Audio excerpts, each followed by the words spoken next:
What's up everyone, it's Rinku, and today I have a quick but hopefully informative guide. So we're actually going to be going over the craftable armor sets, and I actually did not know this for the longest time, but they give combat stats. So we'll be going over all that stuff in just a second, and you can see I'm already wearing one. I actually tried to pre-order it for a while, but just no one was selling them, I guess, because I didn't even get a single notification, so I just decided to make it, and it was a little weird how I made it, and we'll go over that in a second too, but I just figured I'd show you guys how to do this because I just didn't even know for the longest time. But really quickly, all the outfits you can make are actually, there's Orwyn's travel clothes for females and even Eden's travel clothes for males, and they both give +2 movement speed, which I think most Pearl things, or at least things that you convert to Pearl outfits, would give you movement speed, so they're not too important. But then you get stuff like Jarrete's Armor, which is actually what I'm wearing right now. It's for females only, and it gives 1 attack speed and 1 casting speed. Now that's pretty amazing, seeing as you can turn it into a Pearl outfit and go onto your Pearl slot. No other Pearl outfits, even the ones that you just buy outright with Pearls, gives you those stats, which I thought was interesting. Now the males also have the same different outfit but same stats, which would be Jordine's casual wear for only males. And also, if you didn't want those stats, if you wanted +1 crit, you could also go for the Serendian Blacksmith or the Serendian Soldier.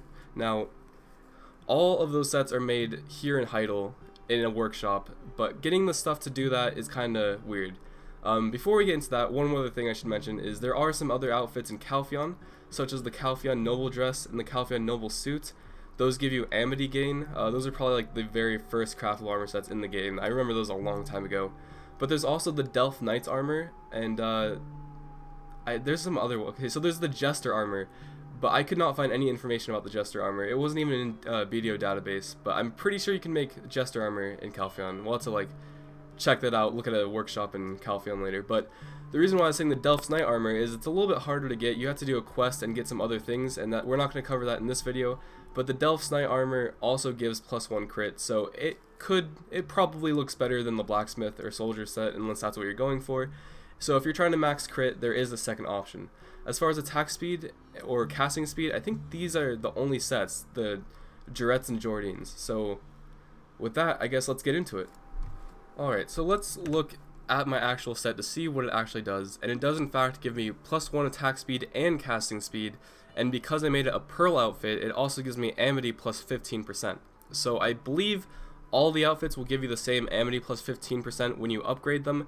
However, the amity outfit that already gives you amity increasement, I think gives you +2 movement speed when you change it into a Pearl outfit. So what do I mean by making it into a Pearl outfit? When you actually craft these things in-game, they go over your armor slots, which is really unfortunate. And it's kind of pay to win, but they actually force you to buy an equipment tailoring coupon for about 15 bucks. Now, you can buy these off the marketplace, but good luck, it's just sniping Pearl things off the marketplace as usual, so if you can, you can, but I ended up just buying this myself because I wanted the stat increasements for my Pearl outfit, and this is like the only outfit I'll ever need to do this on. So, with that, I guess I'll show you guys how to make it. Alright everyone, so the first thing you guys are going to need is a costume mill level 2. So there's actually 3 in Untitled. I would say just get the best one for you, whichever one costs less contribution, but since I already had all 3 of these houses, I chose this one. So costume mill level 2, blah blah blah.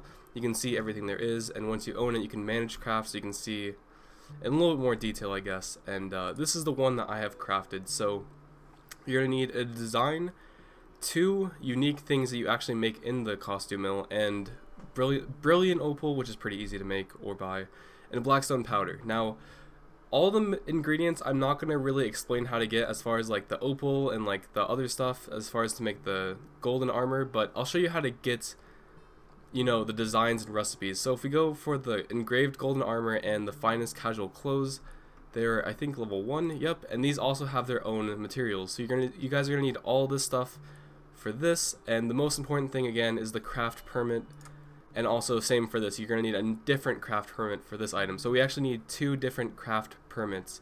So yeah, I'm not going to go over like how to get these thin hides, but it's pretty easy. Even the item shows you how to obtain it, so just look it up, or honestly do what I did and buy it from the marketplace. But the things that we actually need to get are the 2 craft permits and the design itself. So I guess I'll show you guys where the designs are at, and then I'll show you the interesting way where we have to steal the permits from some maid in Heidel. So be right back.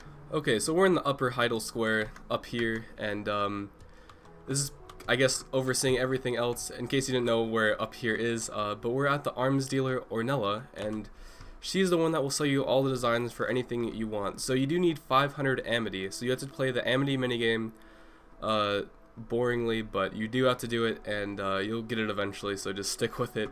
I was able to manage to get it in like, I think 150 energy or something ridiculous. You only need 2 in the beginning, but it rises as you go on, yada yada yada. And one unfortunate thing I saw with her is most Amity minigames, if you win 3 times in a row, you can get like 100 or 150 points, but she maxed out at like 50. So like even when I got everything perfect, I only got like 50, 60 points. So it did take me like 20 times or so of doing that, maybe, or 10 times of successfully doing that, I guess. Maybe a little bit less than that, but that is how you get the designs. So finally, the only really interesting thing about making this is how you actually have to steal the things to do it. So to get the craft hermits, you actually have to go up here and steal from Carolyn. So we were actually in, this is the training area, like north of Heidel up here, in case you didn't know where I was. You just go straight into this building past the skill instructor. Everyone should know where these people are. And you talk to her. Now, I didn't understand at first how you steal. I actually have never needed to steal in this game at all. When I first started playing this game, I actually questioned what steal even meant, and like I tried it out, and I quickly found out it's pretty much worthless until I found something that's actually worth stealing. So only from this one character can you do this, and you have to get right behind her, pretty much touching the wall, or else the thing doesn't even show up unless you're really close. And then you can hit F6. Now, 273, let's see how much energy it costs. I never actually paid attention to this. So you can see successfully stolen, and it took 2 energy, and sometimes you just get useless stuff like the straw basket. So that is how you steal, and every time you steal, or it might just be when you get caught, you lose 1,000 karma, but seeing as you can have 300,000 karma total, it's really not that big of a deal. Most likely you'll get what you need before spending even like 10,000. So there's a lot of craft hermits, but if you just keep it up, you'll definitely get it eventually. I was able to get it with 1 character's worth of energy, and I only have like 250 energy, so not that bad. Now if you do fail, I just want to show you what happens. And there's no guard. Well, that's weird. Let me try this. So you can see there, I was trying to get a guard to attack me, but I actually got another golden armor with patterns. So let me try to get that guard on me one more time. Alright, so I have the guard on me. You do only lose karma when you get caught, so you won't be losing that much karma, and it's not that bad. So once this guard follows you, I just want to point out, you pretty much only have to walk to right here. Now, I would definitely let him follow you, because if he gets stuck and you go back, he'll just keep wanting to attack you. But if you come right about here, I guess right through this walkway, I think maybe I have to be, yeah, right about there, he'll start pathing back, and I noticed he'll path into the wall for whatever reason sometimes, or he'll get stuck, so he won't always return to the same spot. Now if he does get stuck, that means pretty much even when you get caught for like probably the next hour, he won't be bothering you. So if you do what I just did, you may save yourself time in the long run instead of just fooling around with the guards. So I hope I helped. I think that's everything I needed to do for the guide. The rest of the materials you can probably just marketplace, and these are extremely useful Pearl sets, specifically because these are the only ones in-game with combat stats. So if you're trying to max attack speed, casting speed, or critical hit, this is the way to add +1 onto that without using gems or food. So hope I helped, and I'll see you guys next time.